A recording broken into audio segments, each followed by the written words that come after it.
हाँ देखिए, सबसे पहली बात तो लोकतंत्र की आस्था का सम्मान करते हैं, और जहाँ तक गिरफ्तारी का सवाल है, इस विषय में पता नहीं प्रशासन के लोगों ने चीज़ों को क्यों छुपा कर रखा, ये मुझे अभी तक जानकारी नहीं है। क्योंकि मैं एक पढ़ा लिखा लड़का हूँ, मुझे पॉलिटिक्स की थोड़ी बहुत समझ है। मुझे मालूम है कि मैं प्रत्याशी चुनाव लड़ने वाला हूँ तो केसों में कम से कम बेल ले लूँ। हालांकि झूठा केस है, सच है, वो अलग विषय है, लेकिन मैंने बाकी सारे केसों में बेल लिया है। एक दो केस तो मुझ पे थे नहीं। मैं जहाँ जहाँ आंदोलन करने के लिए गया, जहाँ जहाँ छात्रों की मांग को लेकर बैठा, वहाँ मुझ पर एफआईआर हुए, तो मैंने तमाम केसों पर बेल लिया। लेकिन ना ये केस ऑनलाइन दिखता है, ना इस केस की मुझ तक किसी प्रकार की जानकारी दी गई है। तो ये मेरे हिसाब से कहीं ना कहीं साजिशें हैं, और ना ही 41 दिया गया है। ठीक है, हम लोग प्रशासन और कानून का सम्मान करते हैं, कोई दिक्कत नहीं। और ये तो हमें लगता है कि डिटेन करके हमें और मजबूत बनाएंगे। हमें कोई किसकी साजिश लग रही है? ये जाहिर सी बात है, जो पॉलिटिकल हमारे जो ओपोनेंट में चुनाव लड़ेंगे, उनकी जो पार्टियां हैं, जो सरकार में बैठे लोग हैं, उनकी साजिशें हैं।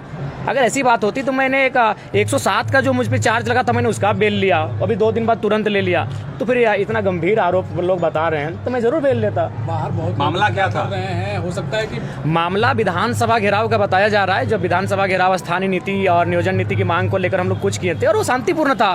बाकायदा वहाँ के जो डीएसपी थे, उन्होंने बयान दिया था कि जरा इनके जो टीम है, इन्होंने जो अपना जगह है उस अनुसार आंदोलन किया है, तो इन पर किसी प्रकार का कोई केस मुकदमा तो होगा नहीं। और उसके बाद भी अगर ऐसी चीज़ें होती हैं तो ये कहीं ना कहीं लोकतंत्र में आवाज़ को दबाने जैसा होगा। समर्थकों को क्या कहेंगे? देखिए, समर्थकों को यही कहेंगे कि हड़बड़ाने की आवश्यकता नहीं है। इसी क्षेत्र में कॉमरेड एक्वेरा जेल के अंदर से चुनाव जीते थे, लेकिन हम तो डिटेन किए जा रहे हैं, फिर बेल लेके एक आदमी बाहर आ जाएंगे।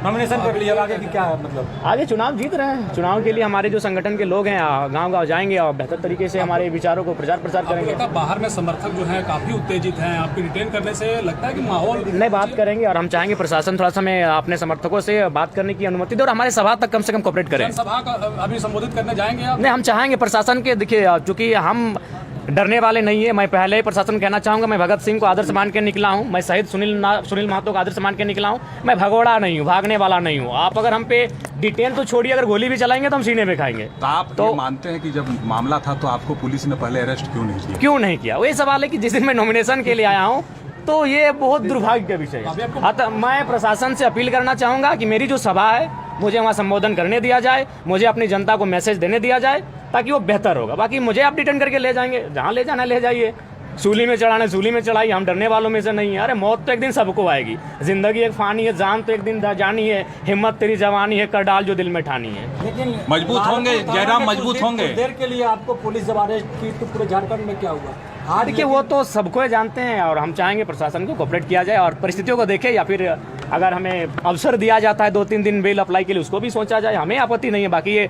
डिटेन करे, हमें जो करना है कानून का हम लोग हमेशा पालन किए हैं, और हमने हमेशा कहा कि पदाधिकारी। प्रशासन से बातचीत हुई आपकी कि जनसभा तक जाएंगे या सीधा आप डिटेन कर लिए जाएंगे?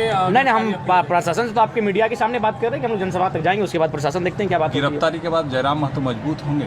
बिल्कुल मजबूत होंगे, मानसिक रूप से मजबूत होंगे, शारीरिक रूप से मजबूत होंगे। अरे भाई, नॉमिनेशन के दिन अगर मेरी गिरफ्तारी हो रही है तो ये मेरे लिए गर्व का विषय होगा। अभी 2 साल पुराना केस बता रहे हैं, तो ये मेरे लिए गर्व का विषय होगा। हमारी गिरफ्तारी से दोनों को फायदा होगा, क्योंकि दोनों की हालत खराब है। जो ग्राउंड रिपोर्ट भी नेशनल न्यूज में जा चुका है कि गिरिडीह से इंडिपेंडेंट जीत रहा है। देखिए, सबसे बड़ा इशू क्या है पता है? कि मैं एक ऐसी आइडियोलॉजी को लेकर राजनीति में आया हूँ जो आइडियोलॉजी को बर्दाश्त करना नहीं चाहता है। सबको चाहते हैं कैपिटलिज्म का बात, तो सबको चाहते हैं कि नेता बन जाए, 4 गाड़ियाँ हों, 4 जगह 4 जिलों में जमीन हो। तो इस पॉलिटिक्स को करने वाले लोग हैं। और मैंने तो कह दिया कि मैं जीतूंगा तो 75% अपना जो सैलरी होगा उसको दान करूंगा। मेरा अगर मेरे जिले से बाहर 1 बित्ता जमीन होगा तो लोग मुझे वोट ना करें। तो मैं एक न्यू पॉलिटिक्स करने आया हूँ। मैं क्रॉनिक कैपिटलिज्म के खिलाफ पॉलिटिक्स करने आया हूँ। मैं सत्ता की और संपत्ति की विकेंद्रीकरण का पॉलिटिक्स करने आया हूँ। तो इससे सबको अखरता है, तो दोनों को फायदा होगा, लेकिन फायदा होने वाला नहीं है। जयराम महतो अपना पहला वोट खुद को देना चाहते थे, अब तो लग रहा है कि जयराम महतो मत भी नहीं दे पाएंगे। नहीं, हम उम्मीद करते हैं अपना मत खुद को ही देंगे। ठीक है।